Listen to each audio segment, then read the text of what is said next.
Welcome back. Episode 2, talking about Jake's Jewels.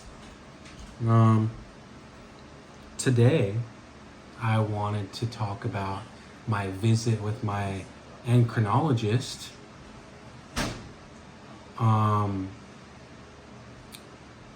endocrinologist visit, that was my first visit after my surgery. I had to wait 2 weeks for my post-op visit. Monday, I was supposed to get my blood. I got my blood work, and it was 7. The testosterone, the NLs, and I assumed I was gonna get my very first shot, which I've gone this long without any testosterone really in my body, and I wasn't gonna get my first shot because the endocrinologist I was supposed to visit was on vacation, and it turns out that day that I assumed I was going to get my first testosterone shot, the lessons on how to shoot myself up and stuff like that I didn't get. They prescribed me 100 milligrams to take once a week, and but I was supposed to wait 3 weeks to get it. So when the pharmacy hit me up, well, one of the things was, I guess therapies are kind of harder to get covered under insurance or something like that. So the front desk lady was saying, well, it could take up to a week or two to get your testosterone. And I was like, okay, well, if this is how it's going to be, I guess this is how it is. Well, my pharmacy calls me next day saying my testosterone was in. And so I got these little bottles of testosterone cypionate. And no syringes, nothing. I guess I was supposed to wait 3 weeks.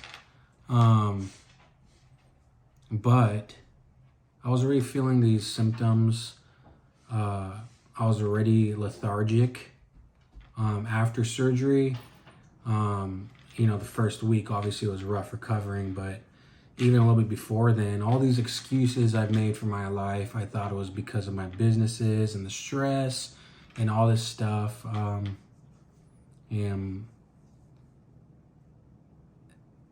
So I was pretty excited to start testosterone after doing all my research, watching all these videos, these hours of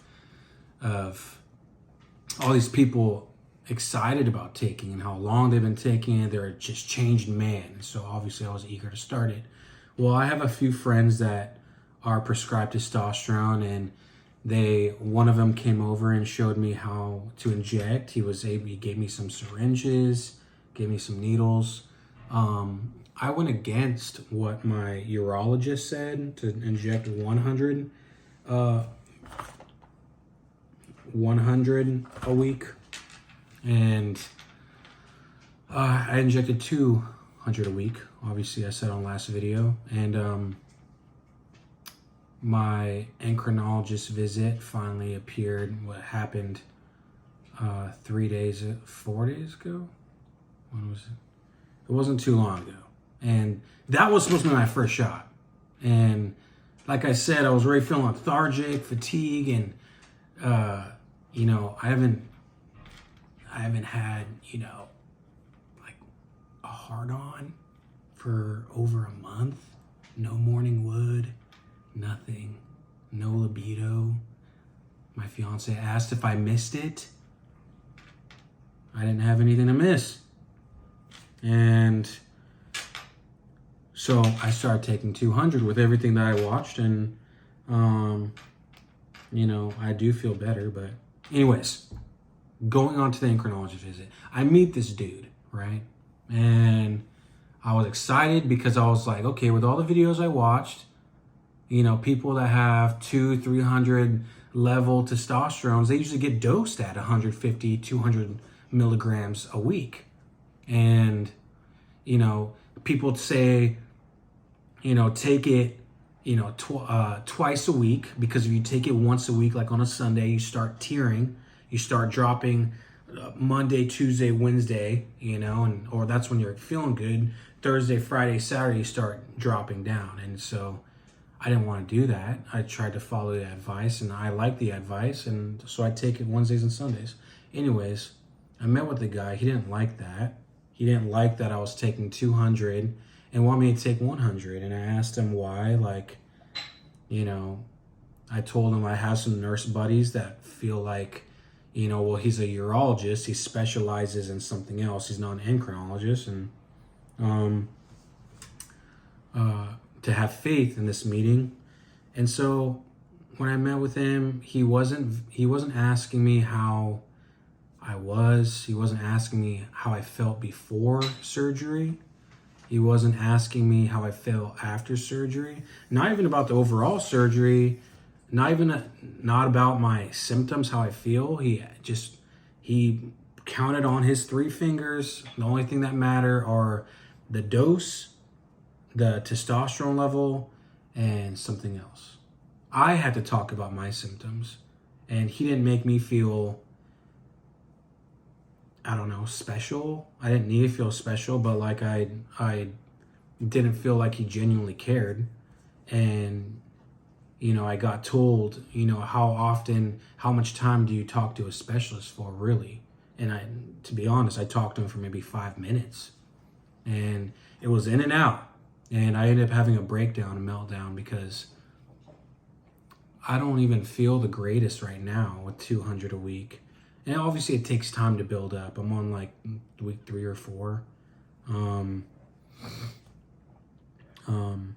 But I've only been on it that long, and I know it takes time to build up. And he wanted me to drop the dosage and then get blood work, which was kind of pissing me off because I've been taking it for 3 weeks. He did not want to get blood work with the 200 I've been taking, even if I waited a couple days. He wants me to start Sunday, this coming Sunday, do 100. The next Sunday, do 100. He wanted me to take once a week doses. And then after that, he wanted me to get my blood work, where it's no different than what I'm doing now. Why couldn't he see blood work with me on 200? I could still just sacrifice and do his blood work, for 3 weeks or whatever with 100. But like, if I'm feeling like this, why would I want to lower it? And so all the rumors were true about how endocrinologists they're iffy. And the endocrinologist I did meet with, the hormone specialist I did meet with, said, these guys look at a piece of paper. They don't make money on how you feel because you're going to go to them regardless unless you change it up. They just want to see they want to see 45 patients a day. And that's true. That's how I felt. I felt rushed. I didn't feel cared for. So I'm still taking 200 a week. With that being said, I'm still going to take the blood work in like 3 weeks, Pretty excited to see where my testosterone's at. I still got hot flashes. I get them at night. I get them at work. I'm starting to experience morning woods. I